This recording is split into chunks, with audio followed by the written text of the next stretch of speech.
영화 같은 아름다운 글의 세계로 같이 들어가 보시죠.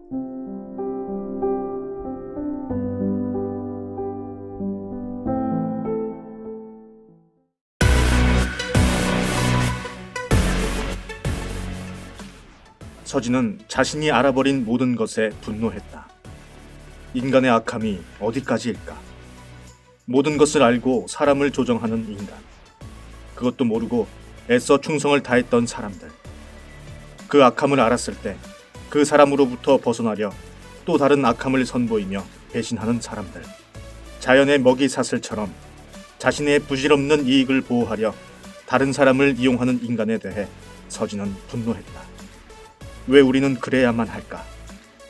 서진은 스스로에게 다시 물어본다. 그리고 또다시 분노한다.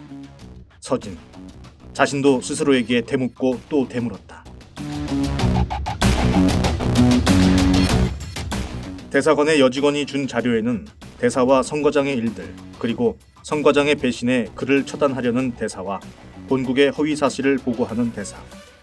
무슨 느와르 영화를 본 것도 아니고 그 비리 속에 나 아닌 다른 사람은 파리 목숨이었다.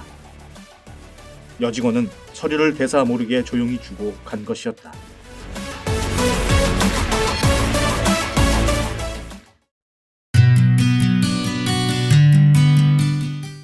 이를 간파하고 비서관은 본국에 알릴 준비를 하고 있었고 그 가운데 서진도 믿지 못했다. 영문도 모른 채 말없는 비서관을 서진은 쳐다만 보고 있었다. 이제 서진은 알았다. 비서관의 침묵을. 가슴속에 무언가 뜨거움이 치밀어 오를 쯤 아차 하는 생각에 비서관의 회복실로 뛰어갔다. 다행히 비서관은 아무 일 없었다. 대사와 여직원이 서진의 눈치를 보며 자리를 떴고 그들은 대사관으로 돌아갔다. 서진은 경호원들에게 잠시 쉬기를 권하고 자신이 지키겠다고 말을 전했다. 여기는 제가 잠시 맡을게요. 식사라도 하고 오세요. 경호원들은 서로 마주보다 알겠다며 자리를 비웠다. 서진은 분주히 움직이며 다른 병원으로 비서관을 옮겨버렸다. 워싱턴에서 좀 먼 곳으로. 의사는 위험하다 했지만 서진은 아랑곳하지 않고 옮겼다.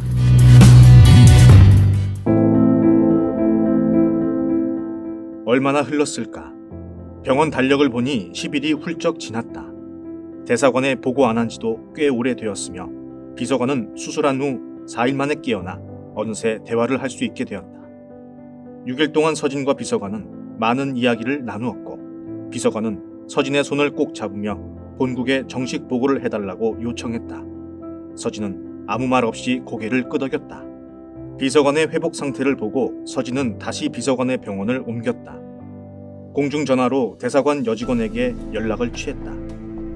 한밤에 여직원의 집으로 전화를 걸었다.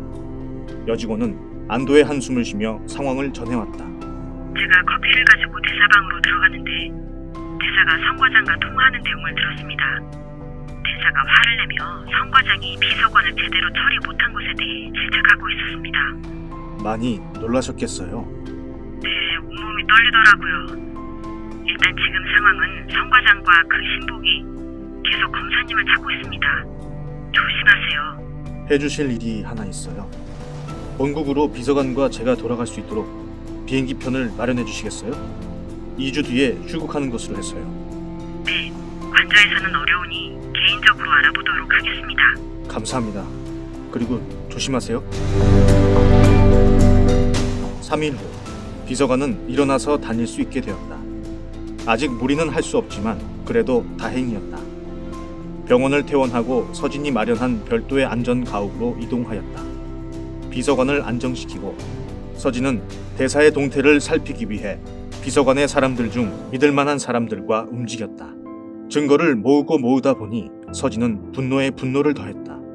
증거를 보자 놀라지 않을 수 없었고 본국으로부터 지원받는 금액과 현지 사람들의 기부금 등을 횡령한 것과 현지 교민들에 대한 협박과 추행 등 모든 사실들이 낱낱이 드러났다. 시간이 지나 서진과 비서관은 워싱턴에서 차로 샌프란시스코 공항으로 이동했다. 긴 시간이었다.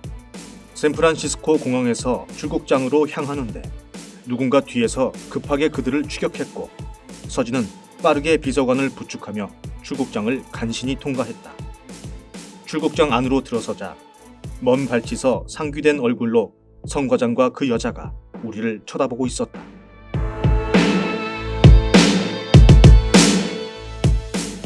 무사히 비행기에 탑승하고 본국으로 향했다. 본국엔 미리 알리지 않았다. 그리고 긴 비행 시간. 비서관과 서진은 아무 말 없이 지친 몸을 좌석에 맡겼다. 얼마나 지났을까? 승무원이 다가와 서진을 깨웠다. 시간이 흘러 김포공항에 거의 도착했을 무렵이었으며 서진과 비서관은 서로를 쳐다보고는 비장한 각오를 하듯 고개를 끄덕였다. 입국과 동시에 서진과 비서관은 외무부청으로 향했다. 이게 사실입니까? 당장 장관님께 보고하겠습니다. 외무부 장관 비서가 서류를 들고 급하게 장관실로 향했다. 다급히 뛰어온 비서가 두 분 당장 들어오시라고 합니다. 서진과 비서관은 말없이 장관실로 들어섰다. 취조를 당하듯 한참을 장관과 입씨름을 하고 난 뒤 증거를 명백하게 증명하자 장관의 얼굴은 망연자실하듯 고개를 젖히고 시선을 천장으로 향했다.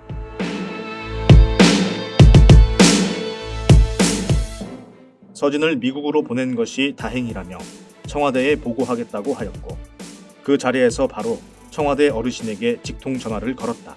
어르신은 화가 많이 났다고 장관은 서진과 비서관에게 말을 전하고 서진에게 상황 보고를 서류에 맞게 작성한 후 기소 준비를 하라 명령을 내렸다.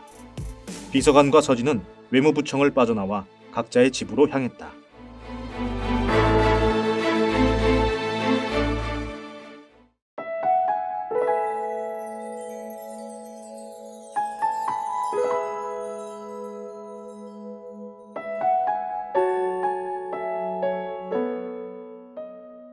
갑자기 집에 도착한 서진을 보고 서진의 어머니 정여사는 놀라 서진을 부둥켜 안고 눈물을 흘렸으며 그런 서진은 어머니를 진정시키고 피곤한 몸을 침대 위로 가져갔다. 한참을 자고 있을 때쯤 전화벨 소리가 요란하게 울려 서진의 어머니가 전화를 받고 이내 서진을 깨워 수화기를 건넸다. 전화를 받은 서진은 눈을 크게 뜨고 네? 제가요?